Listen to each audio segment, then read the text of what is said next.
What's going on, gap-blatting people? Unknown Reloader here, coming at you with a test video of the loads we came up with earlier this week. Going to run into a few problems in this video, and we'll get more in depth in that later. Basically, the gist of it seems to be the pistol is shooting very high, and I'm in this awkward position trying to not lose as much of the brass as I possibly can, though that still proves rather difficult to do. As you can see, you always lose one. Okay, up first we've got our 3.8 grains of Winchester 231, showing an average velocity of right at 991. And these first two were a little hot. Kind of used to maximum loads barely being regular, but looks like that Makarov data is right on.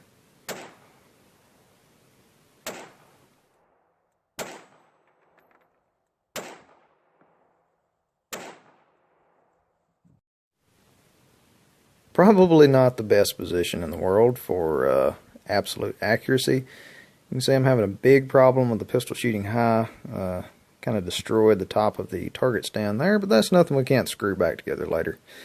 So up next we're trying our 3.9 grains of bullseye. Let's see how that does.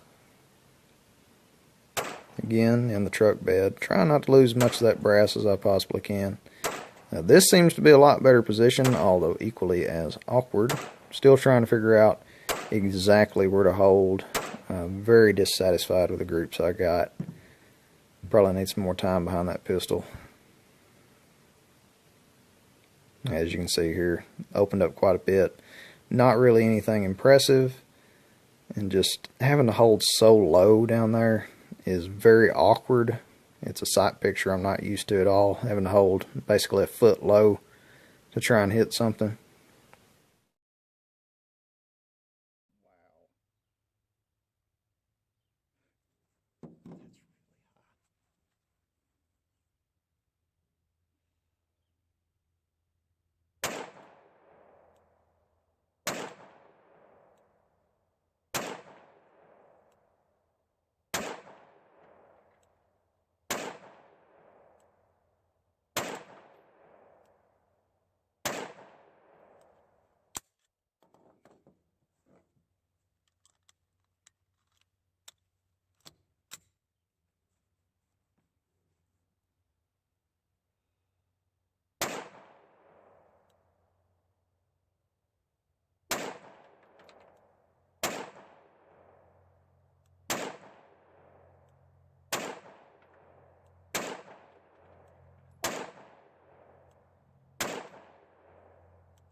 Marginal improvement. Not really what I'm looking for. Really think I'm going to have to shave that sight down some, because that is just a very awkward sight picture. Did manage to touch the paper with all but one of the rounds on that one.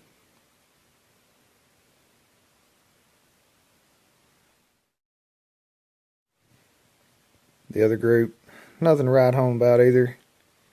That holding down below the target is just really awkward to get used to.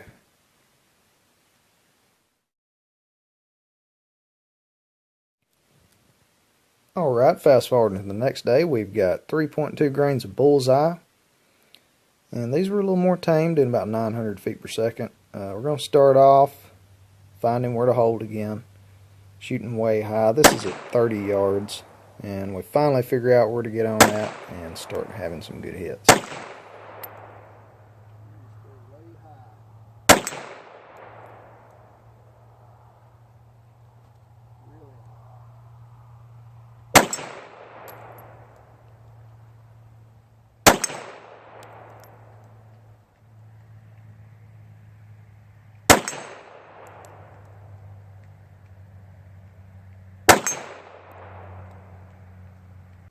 Okay, so still having the problem of it shooting really high.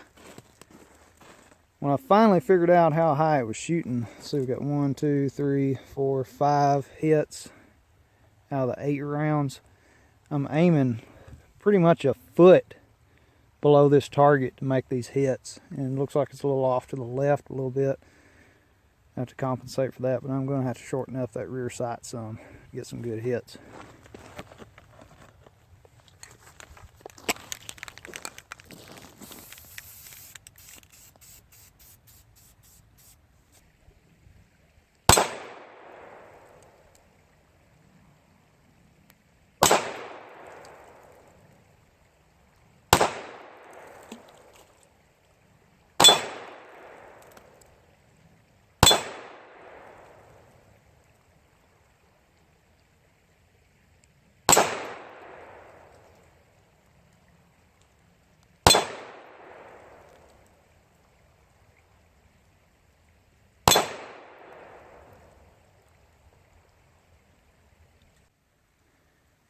Yep, I'm thinking hitting anything at distance is going to take a lot of practice, since I'm really having to hold like right down here to make these hits. So I think we should come in just a little closer and probably cut that distance in half, get some satisfactory groups. Okay, we come back in to 20 yards away. See if that's any better.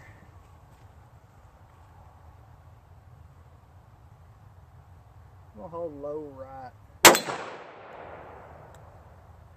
Man, it's high left.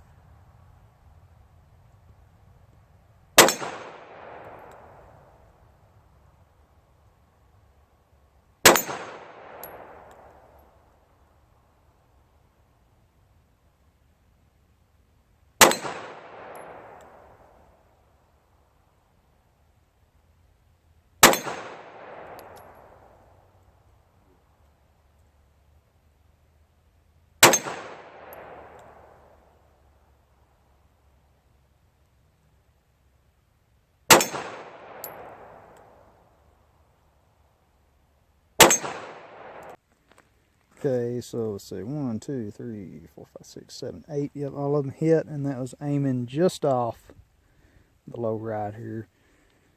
And I'm definitely going to have to shave that sight down or replace it, because that is hitting way too high. At close range, it's great, but anything other than right in front of you, it's a little bit of a challenge to hit.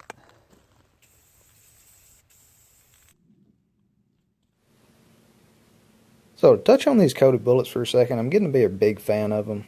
They don't leave the lead that regular cast bullets do in your barrel, and they're still just about as cheap to shoot. I use them a lot in my Glock 30, 19, and 43.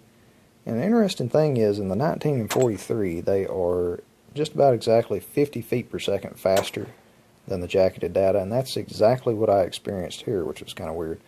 This was 50 feet per second faster in every load I tried than what was in the book. So, just kind of neat. I thought this would be a great place not to lose some brass, but of course I was wrong about that. They are very tiny and very easy to lose. Maybe I can train Max to help me out with finding some of these things, but until then, it's going to be hard to keep up with them. Thanks for watching, and remember to use this data at your own risk. I hope it helps y'all out.